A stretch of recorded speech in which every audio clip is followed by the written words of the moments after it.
الحمدللہ رب العالمین الصلاۃ والسلام علی سید الانبیاء والمرسلین اما بعد فاعوذ باللہ السمیع العلیم من الشیطان الرجیم بسم اللہ الرحمن الرحیم۔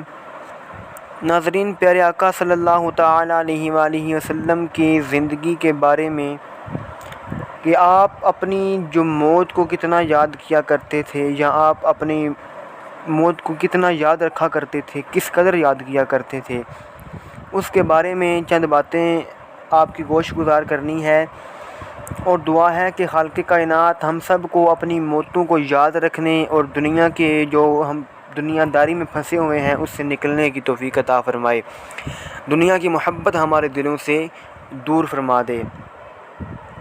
اللہ رب العزت کے مقبول بندے حضرت سیدنا عامر بن عبداللہ رحمۃ اللہ تعالی علیہ ایک سانس بھی بغیر عبادت کے گزارنے کے حق میں نہیں تھے۔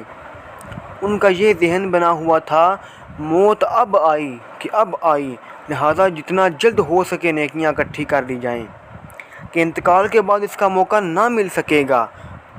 تو پیارے آقا صلی اللہ تعالیٰ علیہ وآلہ وسلم کا کوئی لمحہ ذکر اللہ سے خالی نہ گزرتا تھا۔ طول عمل یعنی لمبی امید آخرت کے لیے نقصان دہ ہے، یعنی جو ہم لمبی امیدیں لگاتے ہیں یہ آخرت کے لیے نقصان دہ ہے۔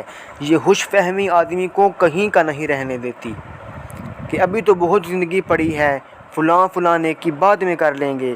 یقین مانیے ہماری زندگی وہی ہے جو ہم جی چکے ہیں، اب آئندہ ایک لمحہ بھی زندہ رہنے کی گارنٹی کسی کے پاس بھی نہیں ہے۔ حضرت سیدنا ابو سعید بن خدری رضی اللہ تعالیٰ عنہ سے مروی ہے، حضرت سیدنا اسامہ بن زید رضی اللہ تعالیٰ عنہ نے حضرت سیدنا زید بن ثابت رضی اللہ تعالیٰ عنہ سے ایک ماہ کے ادار پر 100 دینار کے بدلے ایک کنیز خریدی۔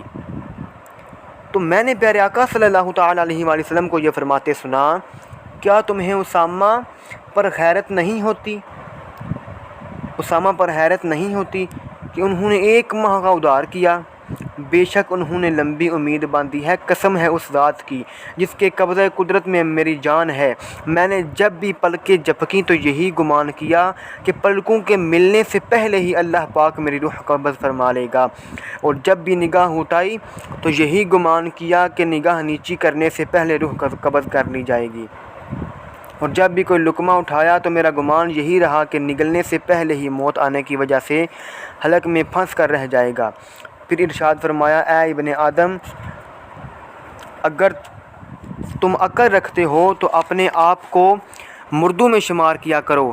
قسم ہے اس ذات کی جس کے قبضہ قدرت میں میری جان، بے شک جس کا تم سے وعدہ کیا جاتا ہے وہ ضرور آنے والی ہے، اور تم اللہ کو عاجز نہیں کر سکتے۔ ہمارے پیارے آقا صلی اللہ تعالیٰ علیہ وآلہ وسلم نے کیسے پیارے انداز میں ہمیں لمبی امید سے باز رہنے کی تلقین فرمائی۔ آگاہ اپنی موت سے کوئی بشر نہیں، سامان 100 برس کے ہیں پل کی خبر نہیں۔ اور پیارے آقا صلی اللہ تعالیٰ علیہ وآلہ وسلم نے حضرت سیدنا عبداللہ بن عمر رضی اللہ تعالیٰ عنہما سے ارشاد فرمایا، جب تم صبح کرو تو تمہارے دل میں شام کا خیال نہ آئے، اور جب شام کرو تو صبح کی امید نہ رکھو، اور اپنی تندرستی سے بیماری کے لیے اور زندگی سے موت کے لیے کچھ توشہ لے لو۔